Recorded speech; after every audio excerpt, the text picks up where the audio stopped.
Jaren at Kawili at narito po tayo ngayon sa Chika Minute upang ihatid ang mga panibagong balita sa loob ng bansa. Ating simula ng araw na ito sa isang napakahalagang kaganapan sa mundo ng P-pop. Ang BINI, isang sikat na P-pop girl group, ay kamakailan lamang na nag-perform sa KCON, isang malaking international event na nagaganap sa Los Angeles, California. Ang KCON ay kilala sa pagdiriwang ng Korean pop culture at entertainment.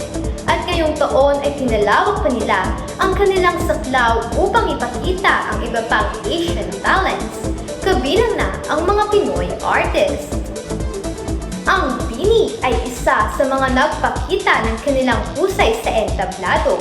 Isang malaking karangalan ito para sa kanila at sa buong P-pop industry sa Pilipinas. Para sa karagdagang detalye, narito si Danica. Danica? Salamat, Jaren. Narito tayo ngayon sa harap ng venue kung saan naganap ang KCON. Dito nag-perform ang BINI kasama ang iba pang mga kilalang artists.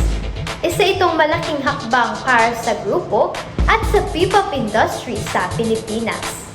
Ang kanilang performance ay full of energy at talaga namang kinagiliwan ng international audience. Sa kasamaang palad, hindi nakasama sa performance ang isa nilang miyembrong si Joanna sa kadahilanang siya ay nagkasakit. Gayunpaman, nakapag-ensayo ng maayos ang P-pop group at naisaayos ang dance formation at singing lines kahit sila ay kulang. Narito ang ilang mga highlights ng kanilang makasaysayang performance sa KCON.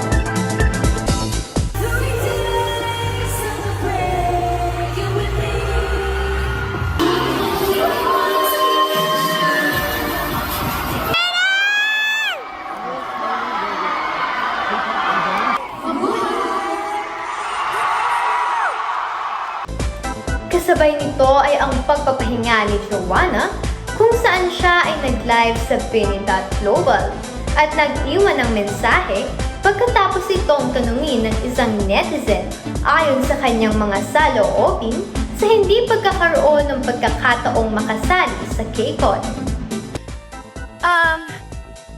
To be honest, syempre umiyak ako. Kasing malalang breakdown.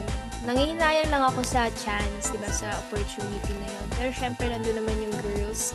And they did well. As in, ang galing.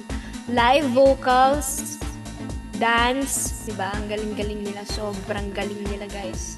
Sa kabila ng pagiging kulang ng naturang P-pop group, hindi may pagkakaila ang kanilang galing at pagiging professional pagdating sa mga performances, mapa-local man o international.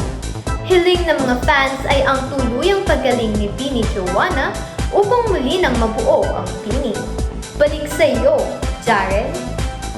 Maraming salamat, Danica. Tunay na kahanga-hanga ang dedikasyon ng BINI at ng kanilang mga fans. Patuloy po nating suportahan ang ating mga local na artists, lalo na ang mga tulad ng BINI na nagdadala ng karangalan sa ating bansa. Para sa iba pang balita, manatiling nakatutok dito sa Chika Minute. Ako po si Jaren at Kawili. Maraming salamat at magandang araw!